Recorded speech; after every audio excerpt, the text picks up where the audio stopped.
I've got two new guests with me right now. We've got Lou and Nick from Zip. Welcome. How are you? Good. We're doing great. Yeah, thanks for having us. Yeah, how's your experience been at DPW? Oh, it's been incredible. I mean, just the amount of energy and the people. It's been great. Love to hear it. Now tell everybody online who you are and what you do. Hi everyone, I'm the co-founder and CTO of Zip. I run our product engineering and design team and all.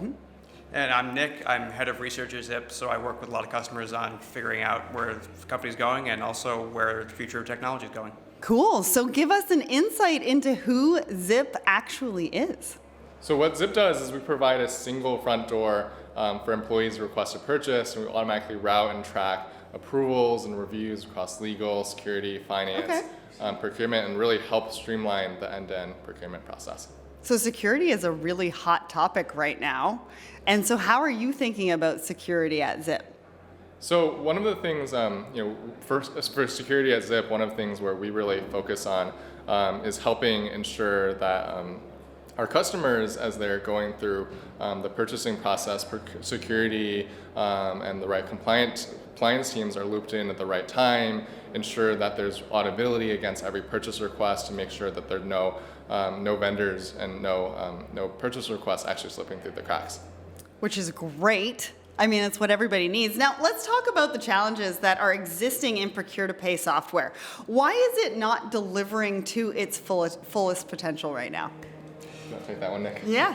Yeah, in a word, it's the evolution of how this entire function has had to deal with buying and orchestrating different services. Traditionally, right? Yes, exactly. Most of the systems that are installed today were based on this idea of a catalog. It's really easy to buy, a pipe fitting with a catalog, but if you need to do something like software to be able to deal with things like security challenges, you actually need a lot more people involved in order to go through cross-functional checks and have more information and security approvals on the vendor.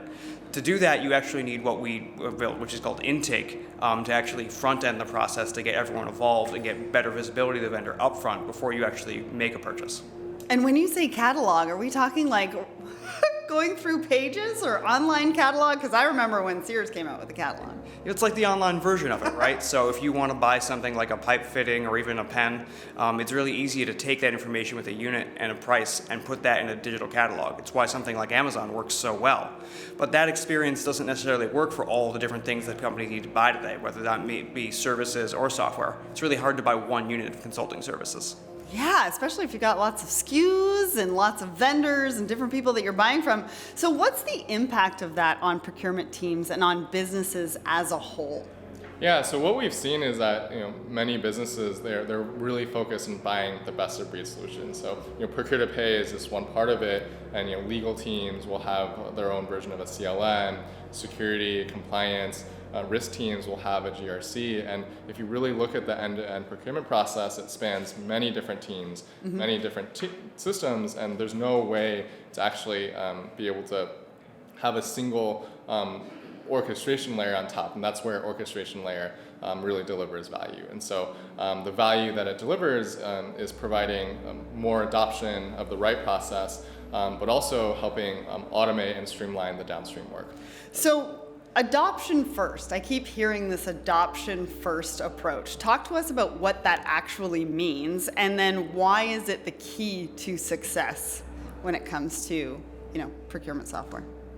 So when we talk about these systems and these processes in procurement, let's talk about the opposite use case. What happens if you don't get adoption? Okay. It's actually someone going around the systems and deciding I'm going to sign a contract with this vendor and pushing the contract to procurement at the 11th hour and saying, hey, can you sign this? But There's been no due diligence.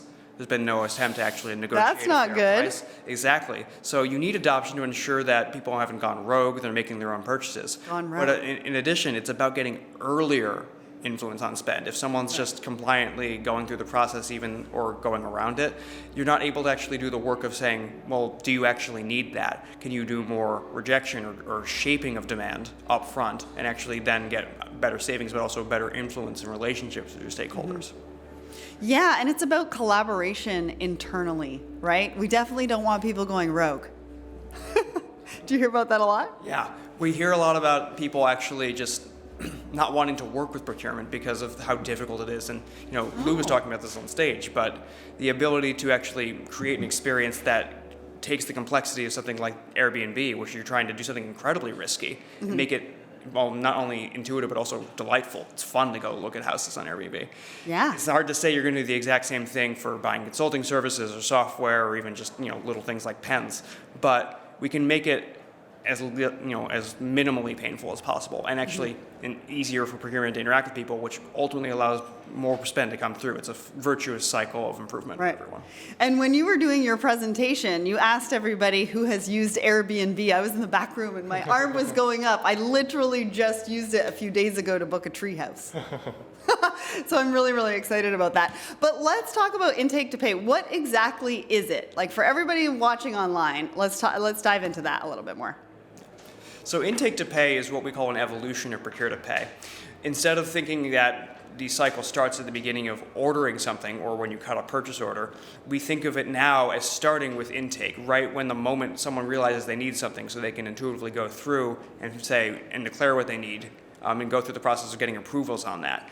It's an evolution on procure-to-pay rather than a replacement. And the idea being that if we actually break the paradigm of where we start, we can actually get more people involved, also get more types of spend more easily approved, so that the entire scope of your spend, not just the 50-60% that would normally run through a P2P system, can be captured, controlled, and ultimately optimized. And how did you get into procurement?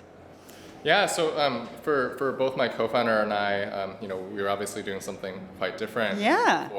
Before this, I was leading the engineering team for one of Airbnb's 4 business units, Airbnb Experiences, helped build that business from the ground up. And what we've seen as we were kind of building that business, we had to onboard a number of new vendors. We had to manage some of our larger software renewals as well, and it was incredibly complex process, both as an end user, as stakeholder, and procurement had a lot of challenges as well, to no fault of their own. They just didn't really have the software and the tools to be able to be successful. And we recognized a large gap, spoke with over 100 different CPOs, heads of procurement, and realized that there was there were a lot of downstream problems. Lack of spend visibility, POs being created after the fact, what Nick talked about, which is raising contracts at the last minute. But the challenge that we really saw was an upstream. The problem, the solution was actually starting upstream with intake, and actually building a really delightful user experience and a really intuitive front door to kind of shepherd requests in and actually be able to streamline and manage the downstream process. So you did a lot of research before diving into the procurement industry. What kind of feedback are you getting from customers now? It's been incredible. I mean, every time we go live with one of our customers, the head of procurement or the chief procurement officer or sometimes the CFO sends an email to their entire global team saying, hey, if you need to purchase anything, if you have a new contract, just go to your Okta or Azure tile, click on Zip. If you have any questions, just email procurementhelp@companyname.com. And the process has been so intuitive, so easy that they almost never get any questions about it, and they've been able to take a lot of the challenges with the stakeholder adoption and stakeholder collaboration and streamline it. And so it's been kind of incredible, just the results that our companies have had, both in terms of improving stakeholder like net promoter scores, but also being able to get earlier visibility into spend to be able to drive savings, help be more strategic instead of being more tactical, actually be more strategic in helping select the right vendors, cost avoidance as well. But we've had an incredible amount of success and very many happy customers. Congratulations. Well, thank you so much for joining me on the virtual stage in our live studio. It was really great to meet you, and we'll look forward to seeing what happens with Zip in the future.